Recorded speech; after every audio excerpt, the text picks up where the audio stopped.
Hey, this is Karila at Metal Life Magazine. It's an early morning here in Southern California, but I am on the phone with Mr. Johnny Hedlund from Unleashed, and we are celebrating the upcoming release of Dawn of the Night. How's it going, Johnny?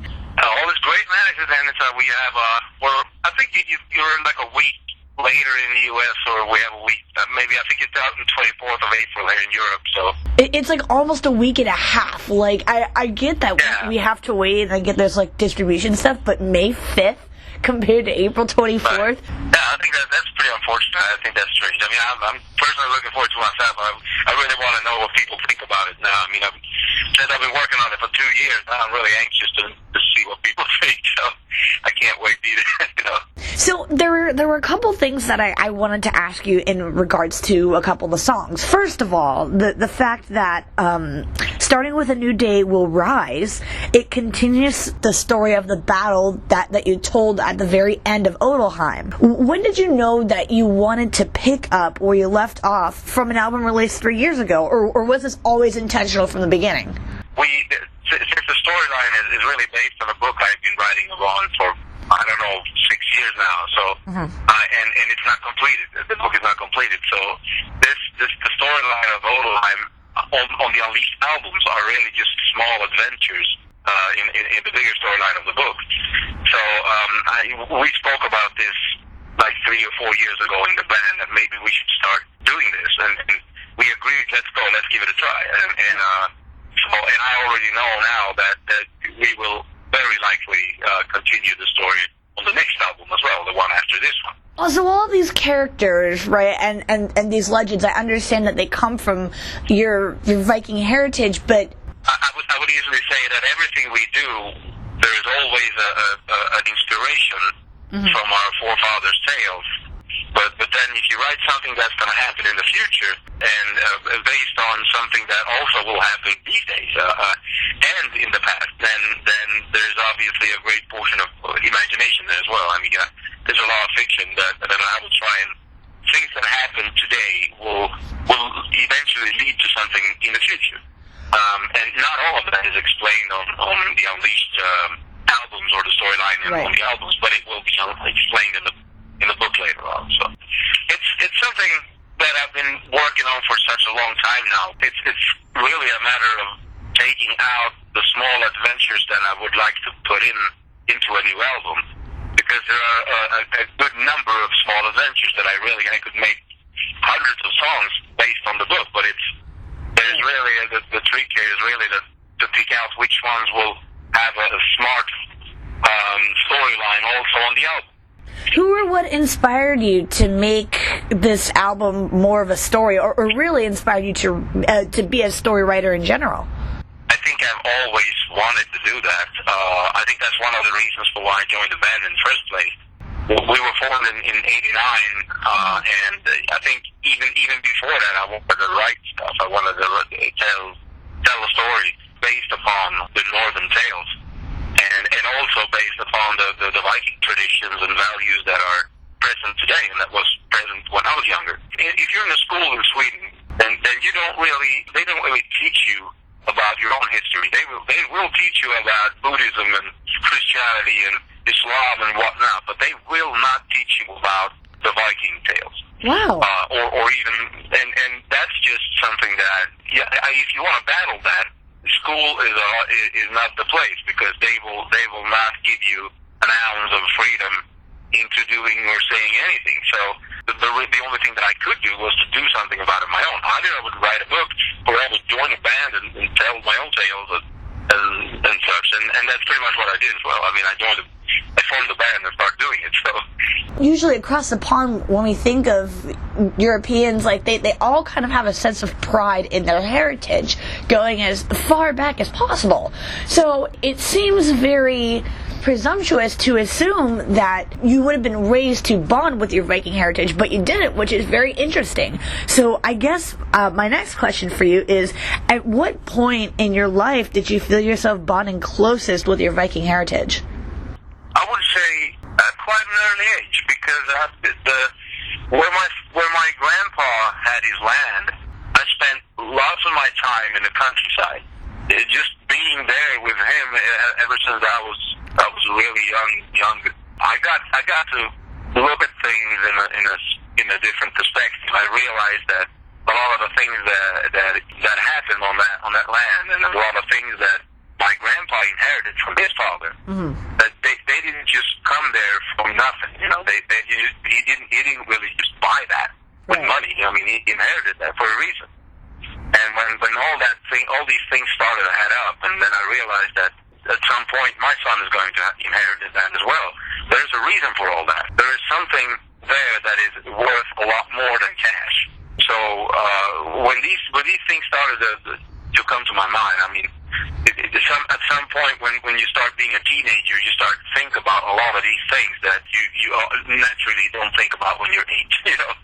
And things started to make sense, and then I started reading about the Viking traditions and values myself. At that time, way back then, obviously I had to sit down on a library because there was no internet back then. I mean, you had to really read books in physical ones. So I guess another thing that I want to ask you, coming back to Dawn of the Nine and it being like a storybook, and I really think that's what makes this album different.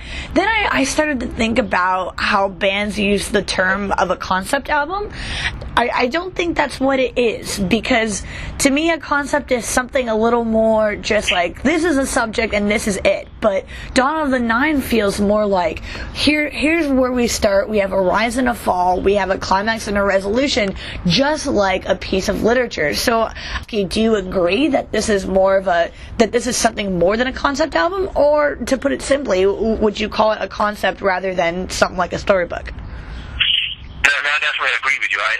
We said that early on in the band that if we're going to do this, then we will have to create stuff so that people will look at it just as a normal Unleashed record. I think of a concept album as, like you said, a little bit different than this. In fact, I would say every song on both the previous album and this one is really a small adventure. It has a start and it has an end. Right. Although the entire thing kind of fits together in a storyline, because it comes from song number 1 to 2 to 3 to 4. There is a line, there's a storyline that you could follow, and things happen in a natural way. They happen. You can't really start this new album on song number 4. That would be story-wise impossible. So in that perspective, I guess it's kind of a concept thing. But every song could also stand out for itself. It doesn't really. I mean, if I look, because I'm the guy with the storyline from the book, I could easily say that every song could have been small, or quite as big as a chapter of the book. But then again, when you make a song that is 4 minutes long, you really have to make that a lot shorter. You have to make the storyline in the lyrical storyline in that song very short. Because if it would be a chapter, it would be ridiculous. I would have to be, every song would literally be like 45 minutes. So I guess my last question for you involves the kind of piecing together and arranging the melodics of every song to kind of fit it like a story. So, for example, like, you have songs like The Bolter and Where Churches Once Burned, where it's like, you're in the midst of a battle, or there's a warrior leading a charge, and there's kind of a certain mood that goes along with that. But then you have songs like Land of the Thousand Lakes and the celebration of the victory of Thor, like, where it's things that are more celebratory. There's a little bit more reflection and meditation on your past and where you're going. You have all these different kinds of messages throughout your songs. There's battle, there's tragedy, there's victory, there's celebration. What kind of musical expressions do you have in here that you think will translate your messages across really well in the album? Whenever we start working on a song that Freddie makes a song these days, and he normally sends me a number of songs to start with. Mm-hmm. And I will have to look very carefully on every song to see which would be the topics on the storyline that really fits to which song, because I already know the storyline quite well in the beginning of the working process. And so, for example, if we take a song that is not really that extremely aggressive in its content, then maybe it's a song where the Midgard warriors, for example, like you just said, had to sit back and think of what's coming next. Mm-hmm. Maybe they are performing a balut for the dead ones and so forth. Right. Then I will really have to think about what would be the music for this very topic. And that's really my job. That's something that I spend a lot of time to, because it would be pretty easy to just bomb in, putting a whole lot of topics and lyrics into songs and complete them, but it wouldn't feel right. Right. So that's a really something I spend a lot of hours to. I don't know how to explain it in any other way. It's really, it's a feeling that has to be correct. Right. For one specific topic and to adapt to a specific song. It just seems so well thought out, and like I said, very dense and very rich. I'm a ridiculous time we've spent to this album. It's fucking. Sometimes I even wonder if I'm, because if you spend so much time doing just one thing, which is really the band and its new album, then you have to obviously put aside a lot of other stuff. And sometimes I wonder, what the hell, man? It's just an album. I mean, come on. Right.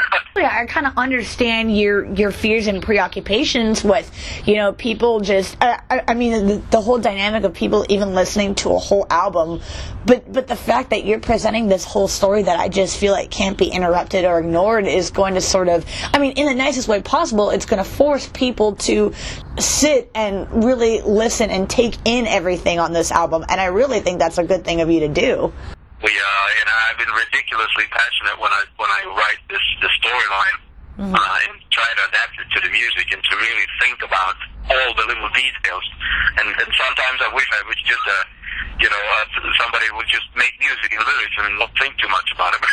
But it's really good to hear. It's really good to hear. We have really been working very hard with that, and I guess I mean in my everyday life, this storyline kind of is extremely living. I mean, it's always there. Right. So I don't personally know exactly when I'm about to write a new chapter or something. It just happens. So, I mean, it could be in the middle of the night and I'll have to go up and fucking get a pencil or put it on the computer or something. But we have really said now that we should wait until May to start making music for the next album, because otherwise there's no time in between them, And it's smart to have some kind of creative break sometimes, I guess. And I guess a month or two won't hurt. Yeah, I honestly think more soccer and more beer might inspire you for next time. You should keep going with that. You never know. Thank you so much, Johnny, for your time. We really appreciate it here on Metal Life. Thank you very much. Really great.